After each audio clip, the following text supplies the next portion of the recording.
Congress has finally stood up to do something about the out-of-control policing in this country. At the beginning of this month, the police in our country had already killed 400 people so far this year.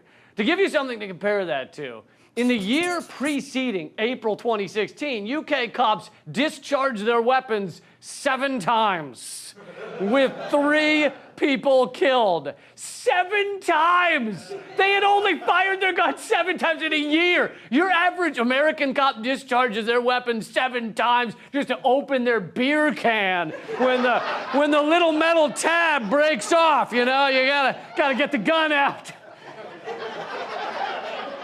And then they fire it 3 more times to celebrate once they get the beer open. Ha! Beer time! Yes, our cops have killed over 400 people so far this year, and of the 1,100 2017 killings, officers were charged with the crime in only 13. 1% of all killings by police.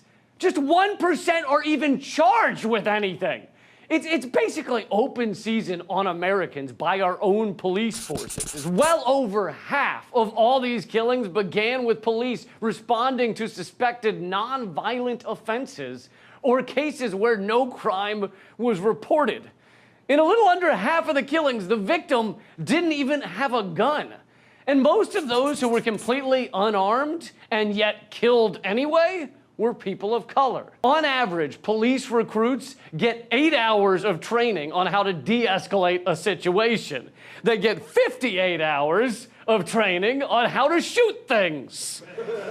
So it sounds like shooting things is about 7 times more important than trying to avoid shooting things.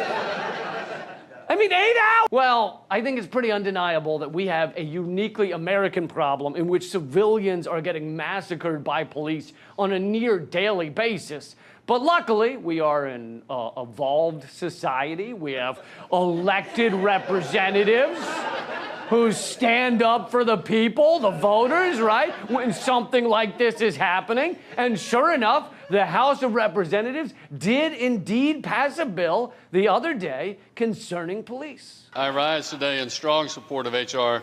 5698, the Protect and Serve Act of 2018.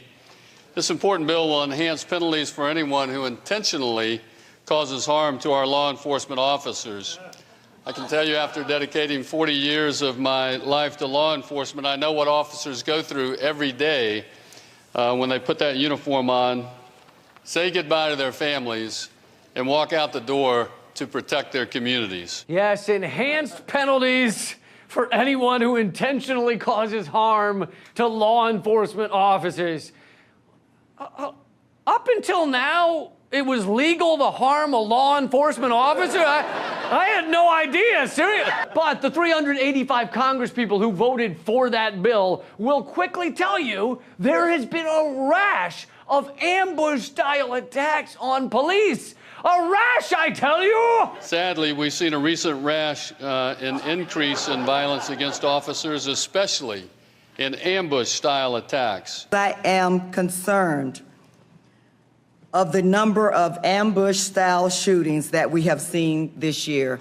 The increasing levels of hostility towards the law enforcement community have given rise to an increase in ambush-style attacks on police officers. Yes, an increase in ambush-style attacks. In 2016, there were 21 deaths of police officers from ambush attacks. And then, in 2017, it skyrocketed to 8 attacks.